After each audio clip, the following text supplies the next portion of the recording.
What's the best way to understand your customer?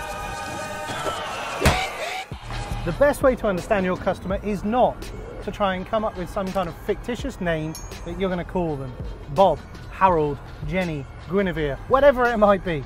And then trying to say how old they are, where do they live, how many kids have they got, what magazines do they read, what TV shows do they watch, what music do they listen to, you know, are they employed, self-employed, you know, whatever. They're all demographical kind of characteristics that we can define for a particular target audience, but they're not necessarily the best type of things for us to be able to help define our customer in the knowledge commerce space. When we talk about calling, we talk about really understanding where you've come from and the challenges that you've faced and how you've overcome them. But one thing I want to really suggest to you is that we need to understand that journey for our customers as well. They may certainly be the same type of customer or the same type of person you are, because they're going to be wanting to overcome the same challenges that you have.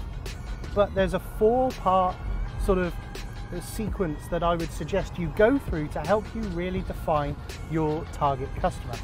The first thing is to understand that your customer has a pain now, and that pain that they're experiencing now could be classified as a frustration. That's the thing that really frustrates the heck out of their life, their business, when they find themselves doing something and they're frustrated. That's the itch that you need to learn to scratch, if possible, with marketing content, with free content that you put out there as an expert, showing that you can help them with that, and help them with that for free. Give them the ability to be able to find some kind of result in advance of buying from you by you helping them to solve their frustration. When you understand their frustration, what you then need to do is understand the thing that they want to move as far away as possible from. And these are their fears. The fears are going to be the things in the future that are going to cause pain.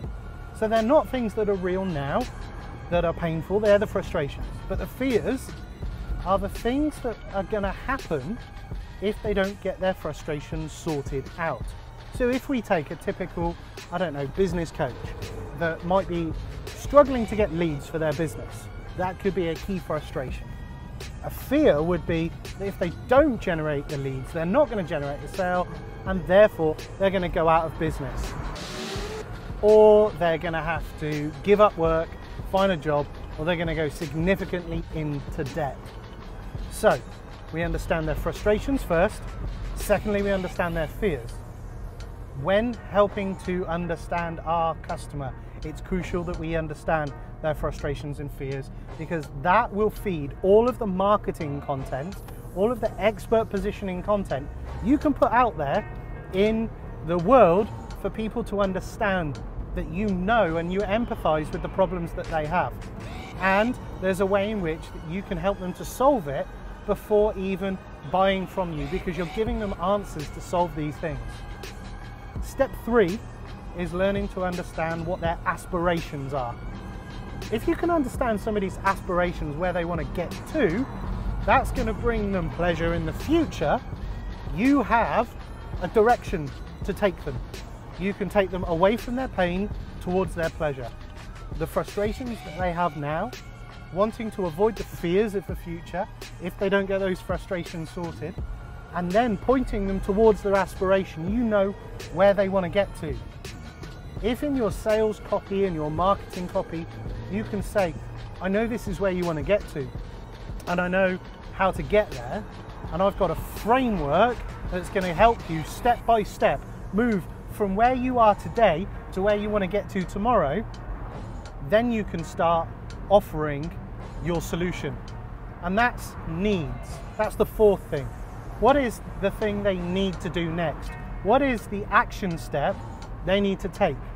And clearly it's going to be either buying your product, your service, getting involved in your business in some way, shape or form, taking up your course, getting your coaching, whatever it is that you've got to offer.